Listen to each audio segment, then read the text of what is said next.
gërëm yéen ñi fi teew yépp ndax Sénégal moo fi toog tey ku gis jotaay bi xam ne réew mi moo fi toog kilifa diine yi yónnee nañu wala ñu ngi toog kilifa l'islam kilifa jàngu bi muy église catholique di église protestante autorité coutumière patronat syndicat yi parti politique yi société civile banqaas bu nekk ci réew mi tey toog na fi ak ki ko fi toogal ak kuréelu askan wi muy institution de la république réew mi nag moo toll foo xam ne képp ku waxul jàmm wala doxoo ci liy tax Sénégal jéggi situation bi ñu nekk yaa ngi liggéey ci luy suuxal Sénégal te ku ne war na xam li waral coow li Sénégal élection bu ñu dàq kenn nawul élection du am doomu Sénégal a ngi waxtaan seen biir loolu dafa warul jar ñu ñuy ñëwte ci àdduna bi lu ne jàppal bàyyil Sénégal jàppal bàyyil mel nu àdduna buy tukki président de la république nee na duma candidat wutatuma mandat le 2 avril ma jeexal sama liggéey damay dem sama yoon waaw loolu war na tax coow am ci réew mi loolu war na tax coow am ci réew mi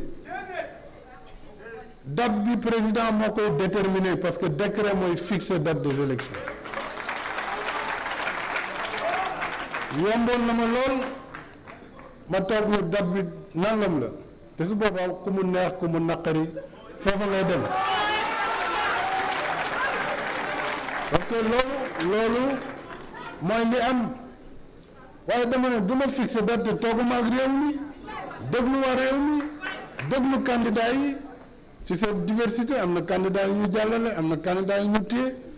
am na ay parti politique am na candidat yu ñu éliminé am na ñu d'accordul ci li xew am na ñu ci d'accord kon kay li ñu war mooy toog waxtaan suñu biir jiital réew mi jiital intérêt réew mi président bu nekkul candidat newul damay toog bëgguma sax fekkee élection fekkee dëgg la ñuy wax waaye nag réew mi mënuñ ko sànni foog ñu xool ni ñu koy doxalee dañu dem ci élection fal ki ñu war a fal ci anam yu leer yoo xam ne Sénégal day continuer jëm kanam loolu mooy li ñu fi indi loolu nag kuñ ci wax nga ne yow ñëwuloo mais loolu sa mbiru bopp la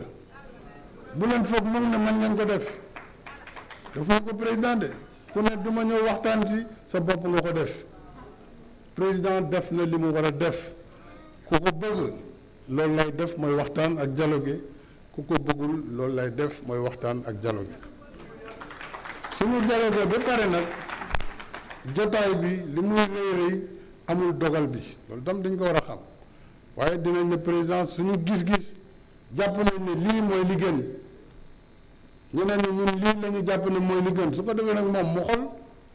su taataane ba pare nag jël dogal bi muy jël su ko defee ñëpp jubluwaat ci liggéey dem ci élection yi ci jàmm ak salaam loolu mooy li jik Sénégal loolu mooy li jàmm Sénégal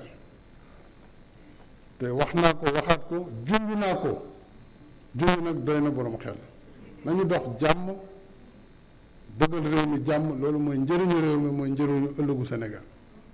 kon yaakaar naa ne fii jàmm rek moo fi war a mën a génn ak waxtaan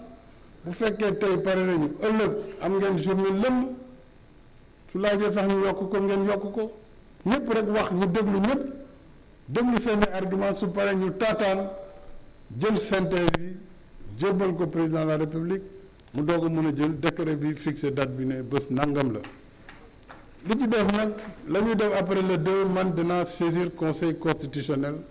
xamal ko sama xalaat wax ko it mu wax ci loolu ndax